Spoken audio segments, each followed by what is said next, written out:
Before I left San Leandro Marina, I had some hatch repair I had to do. And so what happened was these hatches here, there's one right here in the cockpit, and I have another one on the starboard side, which is the same. And then I have three across the back here, one small one here, a larger one I'm sitting on, and another small one on the other side of me, behind me. And so I can get down under the cockpit, get to the things like the scupper valves, any hoses, exhaust system, steering system, and also a lot of room for storage. And so what happened was the plywood, this is teak, solid teak, the top, but underneath the teak is set on plywood, and the plywood they used on this boat wasn't the best quality. And so the hatches, some of them got dry rot. So this one was pretty bad, so I had to repair it before I left San Leandro. And so I did that. I made a repair, and I removed all the plywood underneath the teak and reset the teak on redwood. And redwood's great. My other boat that I bought in Santa Cruz didn't have no seats in the cockpit, so I made them out of redwood. I was in a real big hurry to leave Santa Cruz. I couldn't keep my boat there but only 1 year after I bought it, and I was installing an engine, so I had a lot of work to do. So I went ahead and made these cockpit seats out of redwood, and I just threw them together really quick, and thinking someday I'll redo them and make them better, maybe out of fiberglass. But I never did. The redwood, I didn't treat the redwood seating that I built in my other boat with anything. I didn't put any water treatment on it. I didn't paint them, no wood preservative of any kind. And they were in just as good a shape after 20 years from when I first built them. So it's a lot to say about redwood. Really good wood. And what's nice about redwood, it's pretty lightweight. Some redwood's lighter than others. Some are more dense. But the redwood that I used on my old boat seating was real light color. So that tends to be lighter in weight. So they were real light. But they were strong and they lasted. So I went ahead and reset this teak on redwood planks. It was kind of like tongue and groove. You'll see in a minute here. And the problem I had was wintertime rolls around. We had last couple winters were real wet. And so what happened was the redwood swelled up. And I went to open up the hatch last winter just to check on things. And I grabbed this latch here and was tugging on it. And I couldn't get this damn hatch to open. And wham, I ripped the handle right out. Another problem as I had, this is kind of flexible because it's not one solid piece of plywood anymore. It's planking of redwood, so I'm going to open it up and you can see what I'm talking about here. And there's the redwood. And so it's kind of like tongue and groove. And so I glued it all together and screwed it in. And I had to be careful the screws weren't too long, so they would poke through the teak on top. And so I had to be careful with that. And what happened was I was walking on it one day. I don't know when it happened. I didn't really notice when it happened. I just noticed this recently. But I noticed that one of the planks had cracked, and that was probably from the weight of me walking on it. So it's flexible. So what I'm going to do now to remedy this problem is I'm going to put some of this red oak, maybe 2 or 3 across this way and screw them in. So that'll take the flex out of it. It should be a lot more solid to walk on. I don't like that bouncy feeling when I walk on it. Before, when it was solid plywood, it didn't bounce. It was real firm. So, but this redwood is definitely going to last a lot longer than that plywood. Well, actually, that plywood lasted This boat was built in 1975, so the plywood lasted quite a long time. But at any rate, this piece of redwood's kind of sticking up a little bit. Yeah, you can see it's flexible. So when I screw these pieces in, I'm going to glue them as well. I don't have enough epoxy on board. I probably should use epoxy, but what I'm going to do is I'm going to go ahead and use just some tight bond. I think it's what it's called. I have my bottle here somewhere. It's not outside. And it's waterproof indoor-outdoor wood glue. And that's what I used on this originally to glue all this together. So it works pretty good. Epoxy would probably be better, but I think this will work fine. So what I got to do now is I got to drill holes. I got to cut these down to size, drill holes in them for the screws, because I got to find out what size length screws I have on board. If I got long enough ones that'll go all the way through, then I'm just going to drill through these and then screw them into the redwood and glue them on at the same time. So I may put 3 of them, 2 or 3. 2 will probably be sufficient. So let's see what's going on. I think I got 1, 2, 3, 4, 5, 6 of these. I think I have another one inside the boat. So I may do 3. That way when I redo the other panel, the other one on the starboard side, I'll probably end up doing the same thing. Right now, the plywood on it is in good shape, I think. Let me see. Open it up. You never know what you're going to find when it comes to wood. Not looking too good. So here's the plywood, and the outer skin deteriorated, as you can see, but this is not soft, and it's still pretty strong.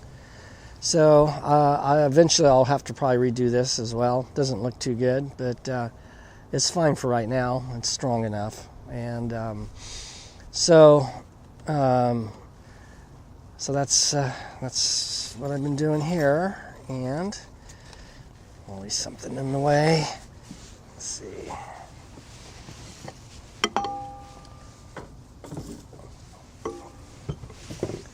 So eventually I'll have to do this one. It's getting a little ratty on the edges. Now luckily the rest of the boat underneath here is fiberglass. So the deck itself is, the teak's laying on fiberglass, not plywood. So it's just the hatches that are plywood.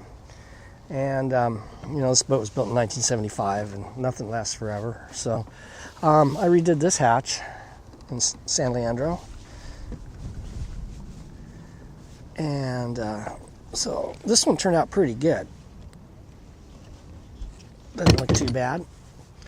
And I was able to keep the frame of the teak around the outer edge. I have to redo this middle one and the other one over there. And unfortunately, I think that other one, the outer edge, is in really bad shape. So I'm not going to have the outer edge, so the redwood will have to go all the way to the ends, but that's okay. And but this worked out good and strong. Should last a long time. So, at any rate, the project today is to go ahead and just put these cross pieces in across here. 1, 2, 3, possibly 3. And if I have enough to do both sides, I'll probably just do 3 on each, just to make it stronger. So I got to make sure that this is a little lip here. It's always dirty. It gets dirt in it from walking. But this is a little gutter to keep rainwater that leaks in from around the hatch from going into the boat.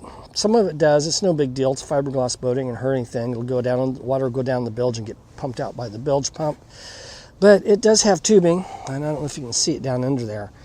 But there's a tube from the corner over there. There's a hole when you clean all the dirt out of it, and that tube runs into the down in here to the wheel well here where the cockpit is, and then from there it goes into here, and then there's a drain in the back, and there's drain holes in the front, scupper drain holes, and so any water that leaks around this hatch goes down into here, and then into the scuppers, and is drained out of the boat through the scuppers, and that way it doesn't go down into the hull, down into the bilge. So it works pretty good, but if you get a lot of water, if it's raining real hard, I think rainwater is okay. It pretty much the water goes into the scuppers instead of leaking down into here. But if I get a big wave over the side of the boat, it's definitely going to get water down into the bilge. So again, no big deal. So it's a boat, and so that's the project. And the main thing is I just don't drop anything down in here because it's about impossible to get to if I drop anything down. It goes all the way to the bottom. So that's one thing I got to be careful of. So let's get started. Okay, so here's my Tight Bond is the name of this. Tight Bond 3, that's the glue I'm going to use. So it's a wood glue, ultimate wood glue, waterproof, exterior, interior. And this is the stuff that luthiers use to work on guitars, like acoustic guitars and stuff. Matter of fact, I fixed this girl's Ovation guitar. Somebody tightened the strings down too tight on it, and it literally crushed the whole body. And it was, when I first saw it, she was just going to give it to me, and I said, well, I'll see if I can fix it. I'll give it back to you, and that's what I did. And the guitar neck was like this, and the body, you know how a guitar's shaped kind of like a lady. And somebody tightened the strings down, had really heavy gauge strings on it. They just kept tightening and tightening and tightening the strings, and it caused the guitar, this part right here, to collapse down like this. So instead of the guitar being shaped like this, it was shaped like that.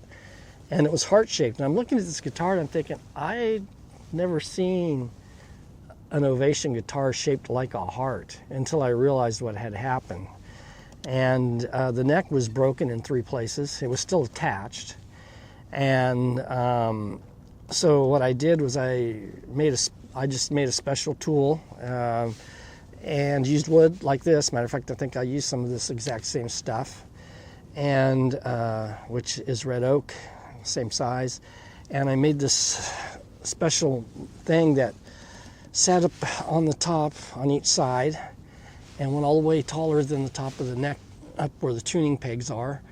And then I took nylon cord and I twisted it and literally pulled the neck upward over time, real slow. Just kept tightening it a little every day, and slowly, little by little, pulled that neck, and the body went back up like this.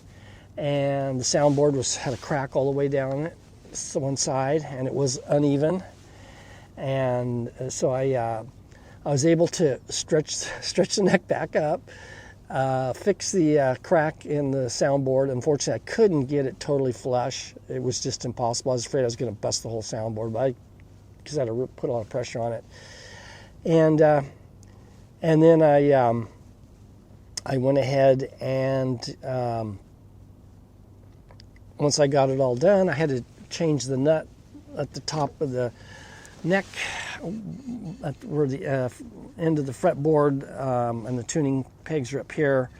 I had to replace that nut because I had to adjust it to get the tonation right on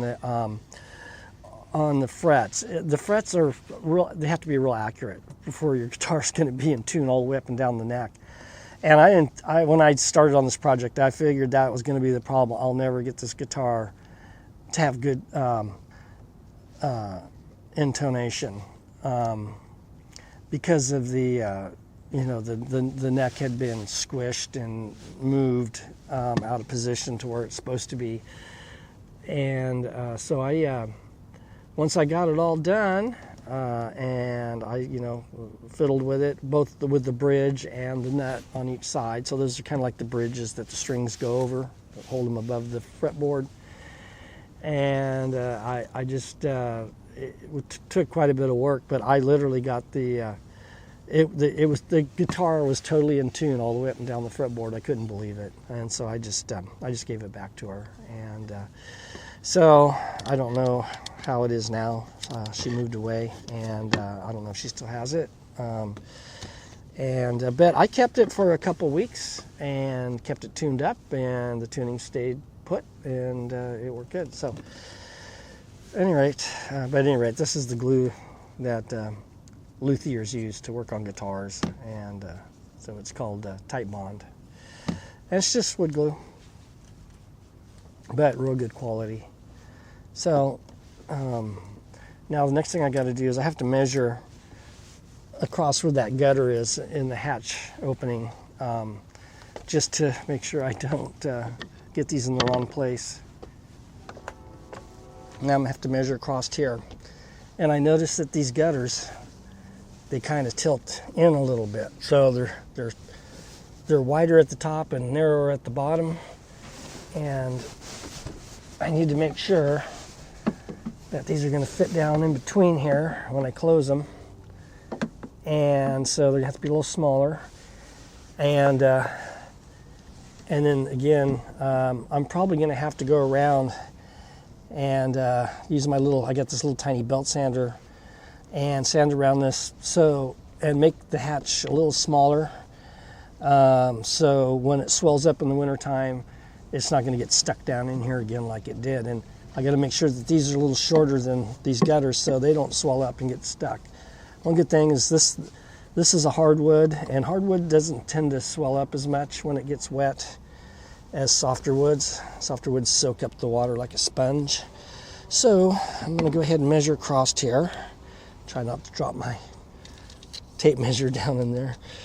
So it looks to me like 15 inches is just what I need. That'll give me a quarter inch on each side. So I think that's what I'm going to shoot for, is 15 inches. So I'm going to make each one of these 15 inches long. And so 3 on this one and 3 on the other one. And but I'm just doing this one today. The other one, like I said, still got the plywood, still in pretty good shape, so I'm not going to worry about it right now. Okay, so I got to mark these out, 3 of them at 15 inches, and cut them down. When you work on boats, like you're using sanders and stuff, you want to buy sanding equipment that have a vacuum system built into them, or a way you can connect a vacuum to them to vacuum up any sawdust, and you don't want anything going in the water. So unfortunately, jigsaws don't have any type of vacuum system. So what I do, I always do this, even with equipment that have vacuum systems built in, I still will use a lot of times a shop vac to get more of the dust, because even any sander that has a vacuum system built into it, or you can connect a vacuum system to, still doesn't get all the dust. So I'm going to go ahead and turn on my vacuum and my jigsaw, and I'm going to cut this, and hopefully I won't make a mess. I'm pretty far away from the water, so I'm not going to be getting anything in the water. So I'm confident on that.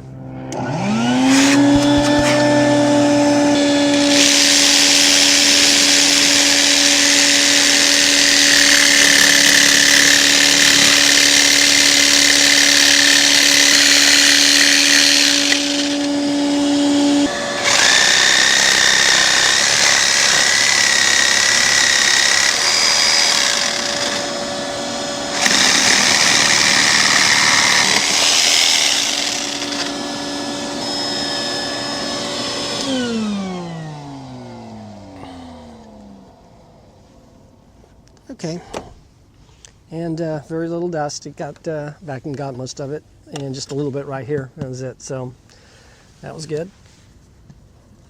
Now I'm going to go over and put this down in the hatch opening and just make sure it's the right size. Okay, so yeah, it's perfect. I got a 1/2 inch clearance, it looks like, on each side, so that should be good. And what I'm going to do now is I'm going to go ahead and mark where I want to drill holes for the screws, and I want to go back over there and just make sure I line it up with the boards properly.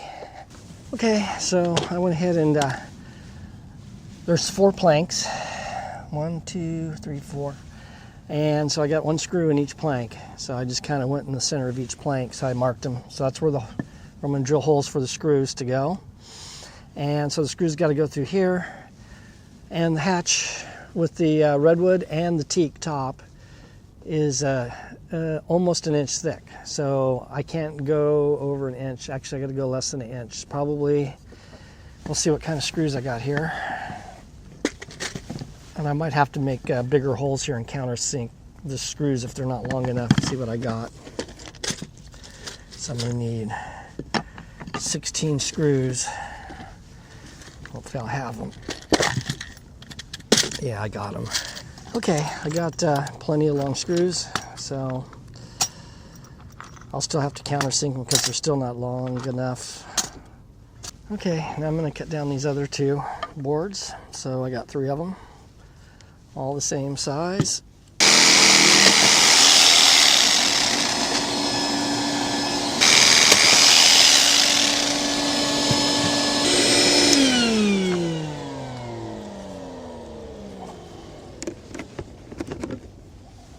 Okay, so these are done. Should all be relatively the same height.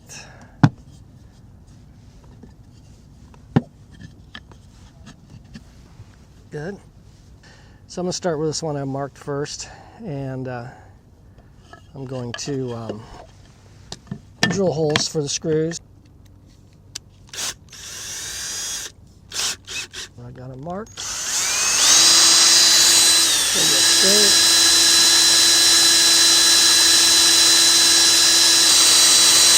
Okay, let's see how tight that is. And hopefully the screw will just slip through.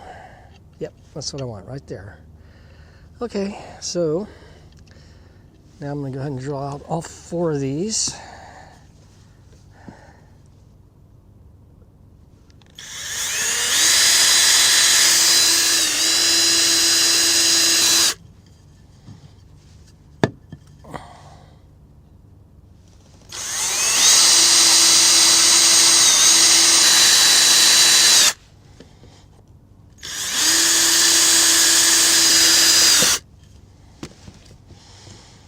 Okay, so those 4 screws should go through, no problem. Okay, now I'm going to countersink them. I got tape on this drill bit. I was using it for another project, and I got the tape to mark how deep I want to drill so I don't go too far, because I definitely don't want to go all the way through. I just want these screws to be countersunk so they'll be longer sticking out the back side. So let me see this tape here. Oh, that looks pretty good. So as long as I don't go any farther than that.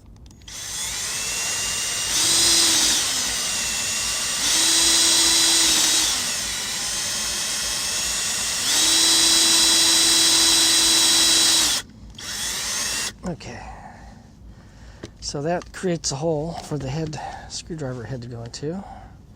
Will it fit? Yes, perfect. So now I can push this in and pull it out the other side. Now it's going to go in that deep into the redwood. Now let's measure, make sure. Okay, that is exactly 3/4 of an inch. So that's going to go pretty much all the way through the redwood. Now I'm going to have to be careful when I do the redwood. I'm going to drill into the redwood because I don't want to crack the redwood. So now I got to do all the rest of these holes on all of them.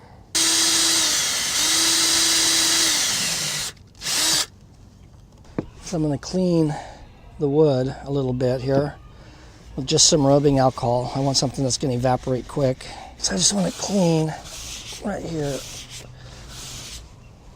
Get some of this dirt off. That's where it's going to be glued.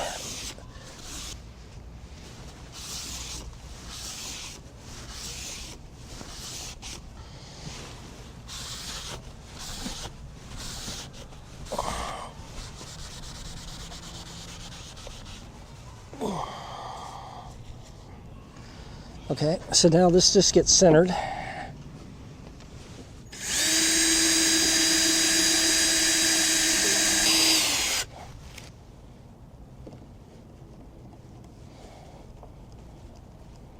Now, see if it closes. Make sure it clears. Yep, good. Okay, now I'm just going to do the same to all 3 of them. Make sure that they're in the right place.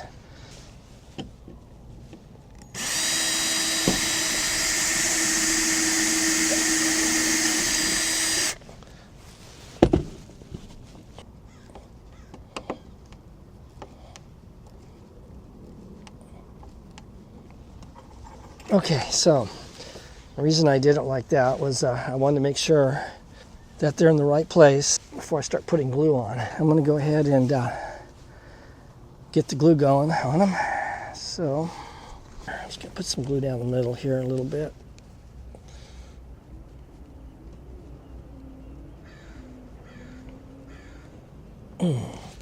Hard to get glue out of this bottle, it's kind of clogged.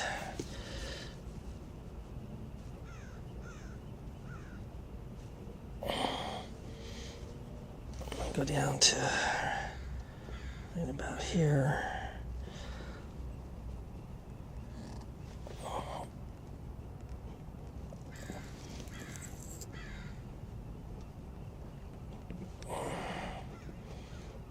It's going to get dark here soon, so I got to get this done. I hate being in a hurry because then I don't do as good a job as I should. But I think this will work fine. Okay.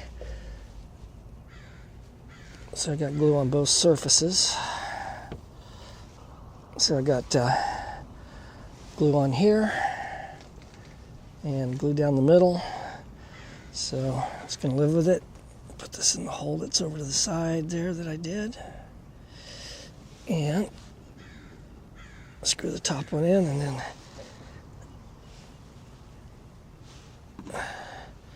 hopefully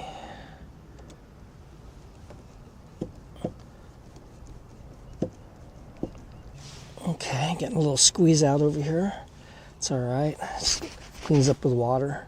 So now I'll take my tape measure, kind of check these here and kind of get them straight as I can. I think that looks good enough. I'll just eyeball it, screw it, and make it look right here. That looks good. Just gonna drill in this bottom one. Make sure, for sure, that it looks straight enough for me.